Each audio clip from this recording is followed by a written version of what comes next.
Welcome to the very first episode of NASA Science Live. This is our chance to take you behind the scenes so that you can get to know your space agency.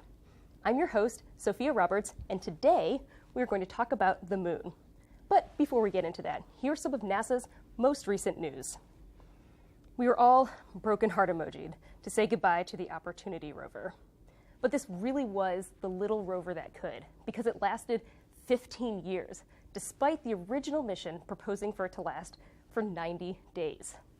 We lost contact after a planet-wide dust storm. But, it's not all sad, because this really afforded us a whole new generation of Mars exploration. Hashtag, thanks, Oppie. Well, when this mission ended, we were proud to announce the beginning of a new mission, and it's going to look at the origins of the universe. This is called SphereX, and it's a look at one of the biggest mysteries in science. Namely, why did the universe expand so rapidly, like under a nanosecond after the Big Bang? I know. Well, let's zip forward a few billion years, and NASA is expanding the way that we do science. Instead of designing and building and sending out lunar rovers, we are going to buy space on landers from commercial companies. This will hopefully fast-track some of our science, so much so that we may have new science on the moon in as early as the end of this year. So, speaking of the moon, let's talk about our cosmic next-door neighbor. It's been 50 years since we first went to the moon, and the moon remains one of humanity's greatest achievements. So today, we're going to talk about what it takes to go back. It also generated a lot of brand new questions.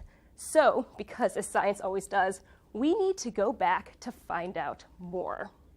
Over the course of our show today, we're going to talk about a few important things. Obviously, our Earth's moon, the lunar legacy, we're going to talk about lava tubes, some moon mysteries, and our Ask NASA portion. And this is the most important part because this is a chance for you to ask us questions and for our experts to answer them. So our new goal is to go back to the moon for long-term exploration. And this has a whole new host of challenges that did not exist 50 years ago. Why are we going back to the moon? Because it really is the key to both the history of our Earth, our solar system, deep space missions to Mars. But with all these new challenges, we have to understand its environment. Just to give you a frame of reference, the longest any Apollo astronaut was out there was just over 3 days. And to go back long term, we need to understand its environment. One huge and critical thing we have to think about is the radiation. Now here on Earth, we have the atmosphere, which is going to protect us. But out on the moon, anything we send out on the moon is going to be baldly exposed. So let's hear a little bit more about that. To every astronaut or spacecraft, the sun is a damaging source of radiation. All objects traveling through space must contend with this hazard, including planets. Even the moon has the scars to prove it. New NASA research suggests that some of the coloration we see on the moon could actually be a form of sunburn. The leading hypothesis is that the magnetic fields are blocking some portion of the solar wind from reaching the surface. The solar wind is the sun's continuous outflow of particles and radiation that fills the inner solar system. Earth's magnetic field provides a strong global shield against it. However, the magnetic field on the moon is much weaker, and it forms only small, localized bubbles of protection. In these spots, the sun's particles can be reflected back into the solar wind or funneled to nearby regions. The shielded areas under the magnetic field form pale swirls. Those bordering parts become darker. The contrast is so prominent, we can actually see it from Earth. The magnetic fields in some region are locally acting as this magnetic sunscreen. Sometimes you put on sunscreen and you miss like a tiny little bit, and then you have a really bright red spot on your skin where you missed it. That's in some ways the analogy of this sort of region of the moon that is extra exposed. Unfortunately, the moon's patches of magnetic field are not robust enough to completely protect human explorers from the sun's radiation. But further study of lunar magnetic fields could lay the groundwork for future innovations. Well, what if we got a strong enough magnetic field that perhaps we could produce artificially? That's a question that I think remains to be answered, but the crustal magnetic fields on the moon and lunar swirls kind of provide a hint in that direction that we might be able to learn something about. So with us today, we have 3 experts that are going to give us a better idea of what it's really going to take to go back to the moon. We have Dana Hurley, who is a planetary scientist, Noah Petro, who is a project scientist with the Lunar Reconnaissance Orbiter, and we have Kelsey Young, a research space scientist. All right, Dana, since you're right here with me, I'm going to ask you the first question, which is, what really do we need to consider to have what they're calling sustainable presence on the moon? And really, what does that in lunar environment look like? Okay, well, so a sustainable presence on the moon means that we have astronauts that are going to be there for a long period of time, or we have astronauts that are coming and going and being able to go out to do experiments across the surface and that sort of thing. So we need to protect them from that radiation that the sun is spitting out and that's coming through the solar system from the galaxy. And so one of the ways that you can do that is by building shelters for them. So if there is some eruption of particles from the sun that's sending out a burst of high energy particles, they can get out of the way. But yeah, so that's the big environment that we have to deal with for our astronauts. And have I also heard something about there's a bit of water also on the moon? Yeah, that's really enabling if we want to have a sustainable presence on the moon, is that there is water in these permanently shadowed regions near the lunar poles. And if we can use water that's already on the moon, then that means that we don't have to take it with us. And that's a big cost savings, and that will enable us to send more missions to the moon. If we don't have to take everything with us, we can use products that are right there. And just really quickly, like, how much water are we talking about here? Is there a lot, or is it?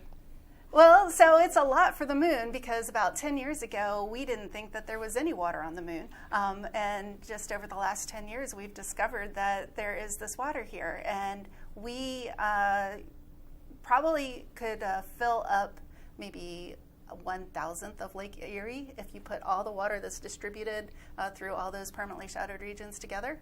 So there's some water. All right, Noah, I want to lob this next question to you, because you've had the opportunity to study it a little closer than we are here on Earth, studying the Lunar Reconnaissance Orbiter. So what do we know right now about the lunar environment today, and then what are we looking at today? So what have we, I guess, learned over the course? Yeah, I mean, we have the benefit with the moon of having had 50 years of understanding, starting with really even the precursor to Apollo, but specifically with Apollo, humans on the surface of the moon, the experiments that we left behind on the moon to understand what's happening there, measuring the radiation environment that Dana talked about, measuring the solar wind that's coming and planting itself into the lunar surface, but also understanding the changes that are occurring on the moon, how many moonquakes are occurring, the dynamic environment at the moon. So for 50 years, we've had the Apollo data, but for the last 10 years, we've had data from the Lunar Reconnaissance Orbiter. And what that data is showing us is really how the moon is changing. We've been able to observe new impact craters that are forming just about every day. That's changing the surface gradually. We're able to detect new environments at the moon. Dana talked about the poles of the moon, and these are really unique environments, some of which receive no sunlight, coldest temperatures in the solar system measured in these permanently shadowed craters. And so the combined data of Apollo and LRO is telling us that there's these really unique environments at the moon, some of which may provide shelter for future astronauts. We're seeing lava tubes that may exist beneath the surface of the moon. And so we now have this really robust picture of the lunar environment, its dynamics, how it changes.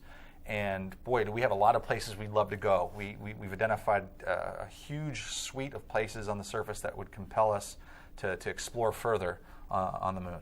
I mean, you've talked about these impact craters. Is that something that really is happening daily, monthly, yearly? Like, how exposed would things be to it? Yeah, I mean, there's this constant bombardment of micrometeorites on the lunar surface. The moon's being sandblasted all the time. Apollo astronauts were on the moon, as you said before, for as short as a few days. If we want to be there longer, we need to know how the moon's changing and what threat that poses to future astronauts. All right, so you're lucky to have something close to the moon, but we don't always have that opportunity to. So Kelsey, I know you study things about other planets here on Earth. Can you tell us a little bit more about how we do that? Yeah, absolutely. So we've heard a lot about Apollo. The Apollo astronauts were able to collect an amazing suite of samples that we're using right now today to learn new things about the moon. A lot of the water discoveries that Dana mentioned were found actually from studying moon rocks that were collected 50 years ago. But technology's come a long way since Apollo. We've been developing handheld instruments that astronauts would be able to use in their gloved hand to understand the geochemistry and the mineralogy real time of rock samples on the moon. We're developing geophysical techniques that we need to understand now by going out and testing these things in terrestrial analog environments here on Earth to be able to understand how exactly astronauts in the future will be able to use these instruments. We also want to go out to terrestrial analog sites to study scientific processes. What processes here on Earth do we actually see forming on the lunar surface as well? And one of those things is, just as one example of many, is lava tubes. We see lava tubes here on Earth that are incredibly exciting. We also think we see evidence of them in the Lunar Reconnaissance Orbiter data of seeing these features on the lunar surface as well. It's really exciting. Yeah. So this is our chance now to have you guys have your questions answered. So if you go to Twitter and use the hashtag AskNASA, or in the comments below, you can send your questions along. So far we have one from Mark, who asks, do we have good materials to block the solar radiation, or is it something that still needs to be developed? Well, that's a great question, Mark. So actually, the soil that is on the surface of the moon is really good at blocking the sun's radiation. From the Apollo samples, we see pieces of the solar wind that get lodged into the smallest grains, and they're stuck just in the very, very surface. So you don't need a whole lot. So we can use that soil, to build walls or to, provide shelter. Great. We have another question here from Facebook, and it is, if the moon has no atmosphere, how can there be water? That's a very good question. And in fact, the moon does have a little bit of an atmosphere, but the atmosphere of the moon is so small that when the Apollo capsule landed and opened up the door and let out the air that was inside, it doubled the entire moon's atmosphere. So, but it's very interesting.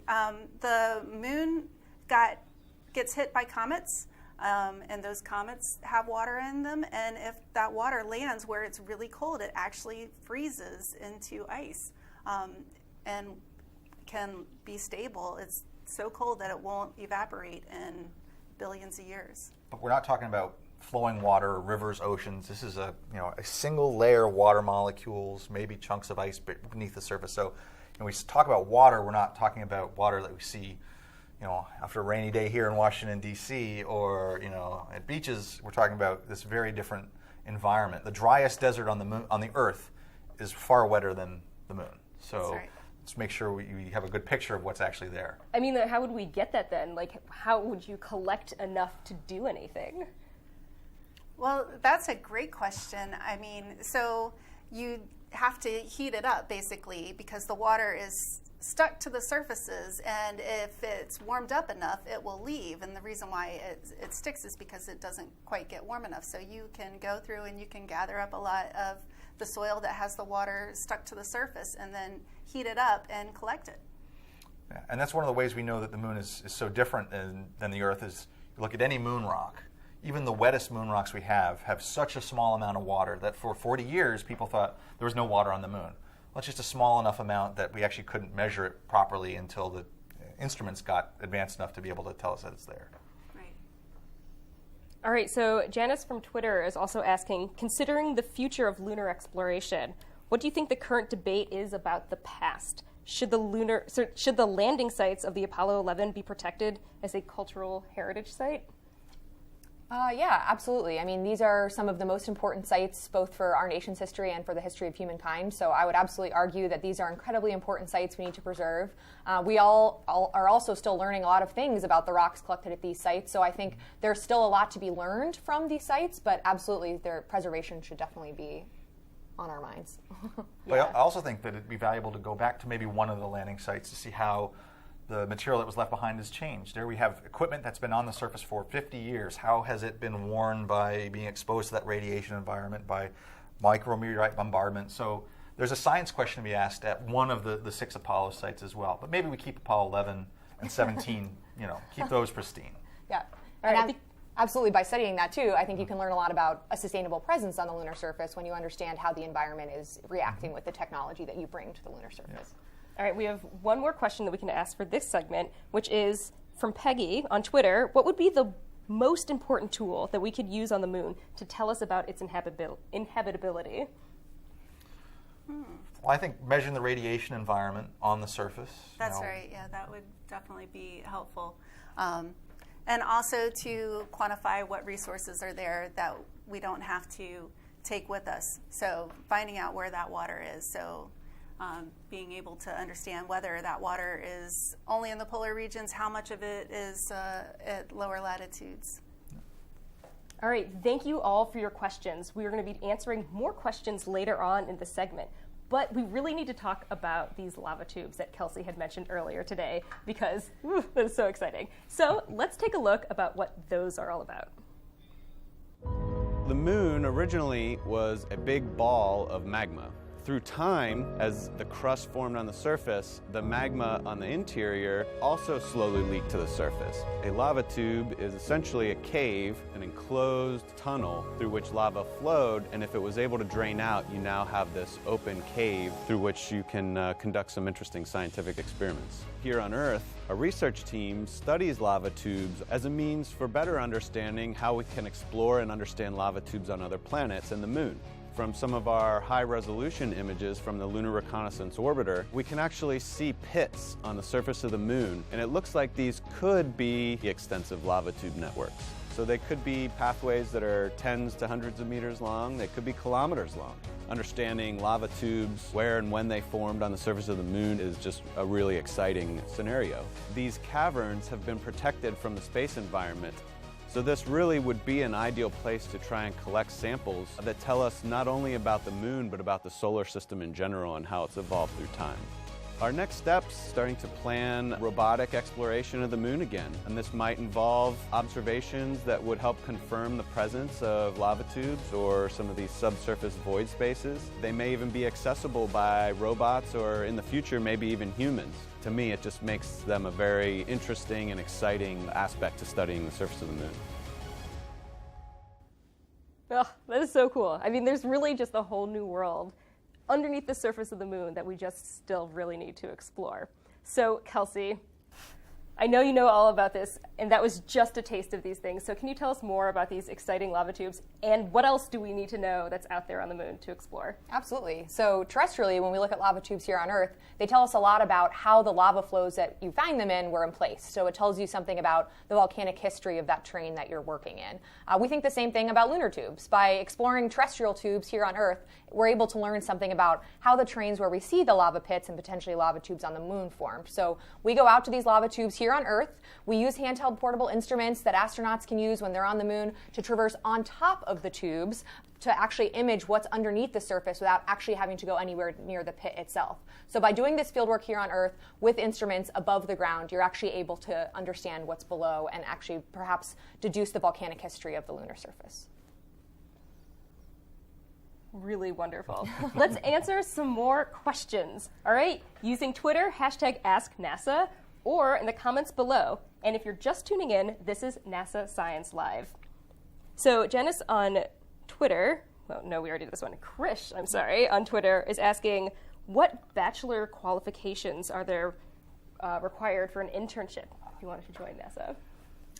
Yeah, I would definitely say that NASA takes all kinds. I think science, technology, engineering, math, I mean, those are certainly normal paths forward to get into NASA, but we're really interested in all backgrounds, art, business, communications, media. NASA really needs all types to make our mission happen, and I would really just say follow what you're passionate about, and that's the best way to get involved, in my opinion. Yeah, I think NASA attracts people who are just interested in learning more, and like you said, whether it's the science engineer or humanities, you know, NASA has a history office. The people who are putting on this show here are all NASA employees, and so NASA has this rich family from diverse backgrounds that really kind of make NASA such a unique and special place to work. But we also get great people coming from outside of NASA who we get to work with as well. Yeah, so I work at Johns Hopkins Applied Physics Lab, which is just up the street here in Maryland, and we have interns working there as well. And we have interns that have, you know, math and computers and science and engineering backgrounds, and we also have all sorts of other work that we do. All right, let's get back to the science. Jeremy on Facebook is asking, would those tubes under the moon possibly contain oxygen? On the moon, probably not, but they actually could contain usable resources. There's a tube that we work in out in California that has ice buried way deep below the surface in an otherwise very hot desert environment. So it's possible that tubes contain something that eventually down the line could be used as a resource once we figure out exactly what's down there. All right, we have a class asking us, and it's an earth science literature class on Twitter asking from a 6th grade class, which is great. If you could jump high enough on the moon, could you fly into space? Well, it's not just about jumping high, but also fast. The moon's got weaker gravity. It's 1/6 the gravity here on Earth, and so we've all seen the videos of the Apollo astronauts leaping around. Well, I suppose if Jack Schmitt had had his Wheaties that morning and jumped really high, he could have gotten enough speed to get up to go, leave the surface of the moon. But I'm not sure even Jack with Wheaties would have been able to jump, 1.5 kilometers per second, 2.5 kilometers? 2.3 kilometers per second to actually leave the gravitational field of the moon. Just jumping far enough is pretty cool. It looks, it's kangaroo hopping around the moon seems like a pretty good way to spend an afternoon. But when you all 6th graders grow up and if you can make it to the moons of Mars, you could hop off of those. But don't do that because you want to be able to get back down. Yeah. It'd be pretty awful just to be floating out there without any other help. All right, CJ on Twitter is asking, are there any new moon missions being planned or constructed anytime soon? Well, you mentioned earlier today, we've got this commercial program that's coming up with launches perhaps as early as this year. And so there are going to be missions going to the moon very soon. Just last week, SpaceX launched an Israeli mission to the lunar surface. And so I think we're at the precipice of this new generation, this new era of lunar exploration with frequent smaller missions that can bring scientific payloads to the surface. And we'll usher in this new era of asking these focused questions on the lunar surface. I mean, we all anticipate a time when there may be bigger missions, and NASA has a process for proposing to do that, and so that's in the pipeline. I guess I'd just say stay tuned because it's going to get very busy at the moon. We hope to get some company joining LRO and Artemis at the moon very soon. All right, we have time for one quick more question, and that's for Manish on Facebook. Is one of the uses of mining water on the moon to provide fuel to propel us to Mars? Oh. That's a great question, and yes, that is something that we can do because even though the moon does have a gravity well, as we just discussed, it is less of a gravity well than the Earth's gravity well, so it's less expensive to launch propellant off of the moon than it is to launch it off of Earth. So if we want to send anything, robotic or human space missions to Mars, then we could use fuel that we get from the moon, that we make from water there. All right, thank you for submitting your questions. I want to send you guys some of my other questions really quickly. So the one final big question really for each of you, because NASA is gearing up to send all these new things out to the moon. So what are each of you guys looking forward to researching out there? Like, what moon mysteries do you need to know?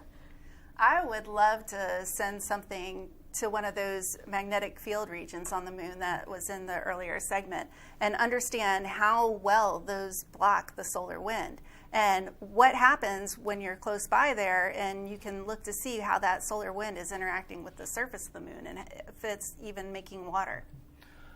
For me, I think the moon has this great intersection of both planetary science, earth science, heliophysics.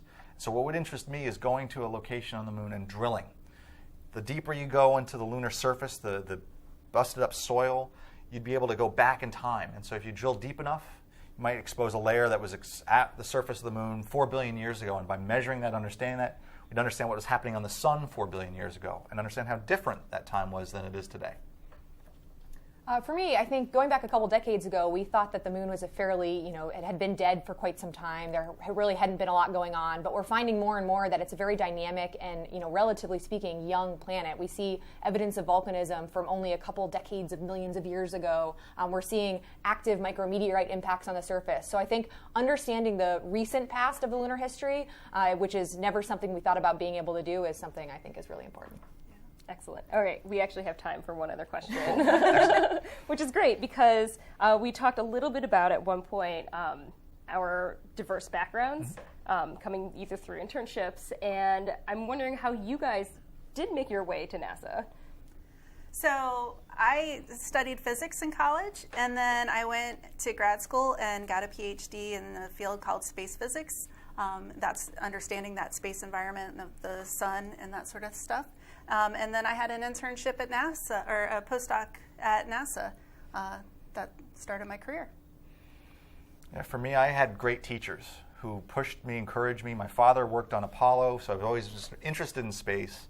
But I had high school teachers who said, geology is great. And so I became a passionate geologist, unraveling the history of the Earth. And then I had a college professor say, you know, you can do geology of planets. I thought, oh, that sounds pretty cool. I'll do that. And so I did a summer internship at the U.S. Geologic Survey in Flagstaff, Arizona, which is a beautiful place to be. And that opened my eyes to the world of planetary science and what this career means. And then just sort of on this path of going to grad school and eventually ending up here at Goddard. It's a great path, but all because of encouragement of both family and some amazing mentors. Yeah, and for me, really quickly, similar story to Noah's actually. I found field geology in undergrad, so the ability to be able to go out in the field for work and solve puzzles, essentially is what we're doing, was just completely fascinating to me. So when I was looking for graduate schools, I thought to myself, you know, being able to do this on other planets, are you kidding me? This is a job. So I actually, same thing, I got my PhD funded in part through NASA, came here for a postdoc, and I'm still here years later, so never left. In just like 5 words or less, if you could take one thing to the moon with you, what would you take? If you could go. Oh gosh, I would take a camera and do selfies all over the place. I'd take a rock hammer, get as many samples as I could to bring back and study here on Earth. 5 words or less, I guess. In situ analytical technology. You have one more word left. Exclamation. Yeah. Well, we have actually one last thing from Patrick on Twitter, who's asking, could we ever raise animals or grow food there on the moon? Yeah, I think we'd have to do it in an enclosed environment, in a habitat. The space environment's not suitable for life, so anything exposed to the surface would not thrive. But if you had a large enough enclosed space, the lunar module on Apollo sustained 2 astronauts for multiple days. Make that bigger. Bring your dog, bring your cat. I don't know, you could have a little farm there, but you need the space to do it. And growing in there would be fun. There are experiments on the space station where they're trying to grow vegetables. I mean, the idea of sustainability. We can't bring all the food with us. We're going to have to grow some of it. Everybody remembers growing potatoes on Mars. I don't think we could use lunar soil to grow potatoes. I don't know if there's enough nutrients in it. I don't think so. But if you bring your own soil, bring your own fertilizer, make your own fertilizer, you might be able to do that in your habitat.